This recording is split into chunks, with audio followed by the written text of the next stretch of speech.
সারা দেশের সঙ্গে পালিত হচ্ছে মেদিনীপুর শহরে খুশির ঈদ। টানা এক মাস রোজা রাখার পর আজ বৃহস্পতিবার উৎসবে গোটা বিশ্বের মুসলমান সমাজ মেতে উঠেছে।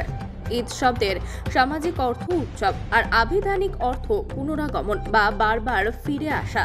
তাই প্রতি বছরই মুসলমানদের জীবনে ফিরে আসে এই সব থেকে বড় উৎসব ঈদ, যাকে উর্দু ভাষায় বলা হয় ঈদ উল ফিতর। মুসলমান ধর্মাবলম্বীরা এই দিনটি খুব আনন্দের সঙ্গে পালন করেন। সবাই এই দিন সাধ্যমতো ভালো পোশাক পরেন, ঘরে ঘরে উৎসবের আয়োজন হয়। আত্মীয় স্বজন, পাড়া প্রতিবেশীরাও এই আনন্দের অংশীদার হয়। দরিদ্ররা এই দিনটিকে যথাযোগ্য মর্যাদা আনন্দের মধ্যে দিয়ে সাধ্যমতো পালন করে, আর সেটাই এই দিনের বিশেষত্ব।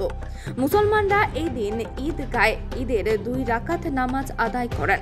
সকালে কেরানীতলার জর্জ কোর্ট রোডের ঈদগায় সকালে নামাজ পাঠ হয়। নামাজের পর একে অপরের সঙ্গে কুশল বিনিময় করে ও আত্মীয় স্বজনের সঙ্গে কুশল বিনিময় করে। বাড়ির ছোটদের দেয় ঈদের উপহার। ধনী দরিদ্র নির্বিশেষে সবাই কোলাকুলির সহ সালাম ও শুভেচ্ছার হাত বাড়িয়ে দেয়।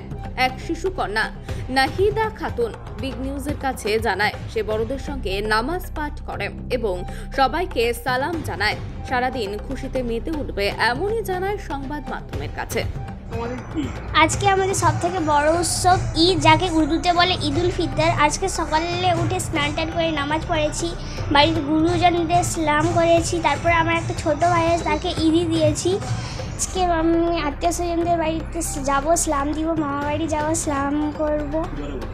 আজকে মামা বাড়ি যাবো, সালাম করব, তারপর আত্মীয় স্বজনদের বাড়ি যাব, তাদেরকে সালাম করব। তোমার নাম কি? আমার নাম নাহিদা খাতুন। পবিত্র ঈদের দিন তো সর্বপ্রথম জানাই জাতি ধর্ম বর্ণ নির্বিশেষে সর্বস্তরে মানুষকে জানাই ঈদ মুবারকের শুভেচ্ছা ও ভালোবাসা। সকলে ভালো থাকুক, ঈশ্বরের কাছে আমরা এটাই প্রার্থনা করি। সকলে সুস্থ থাকুক, ভালো থাকুক। আজকে পবিত্র ঈদের দিন দীর্ঘ 1 মাস রোজাকে অতিবাহিত করার পর যে আমরা আজকে ঈদগাহে এসে ঈদের নামাজকে আদায় করলাম, এর দ্বারা আমরা আমার ঈশ্বরের কাছে আমাদের নিজেদের গুনাহগুলিকে আমরা ক্ষমা প্রার্থনা করতে পারলাম। এর দ্বারা আমরা এই ঈদের মধ্যে আমরা ঈদের মিলনের মধ্যে একে অপরের মধ্যে ভাতৃবন্ধনে আবদ্ধ হতে পারলাম, যে বিচ্ছেদকে আমরা দূর করে সর্বস্তরের মানুষ আজ ঈদের দিনে আমরা একত্রিত হয়ে ঈদের খুশিকে আমরা উদযাপন করলাম। আপনার নাম? আমার নাম আনিসুর রহমান, মোহাম্মদ মসজিদের ইমাম।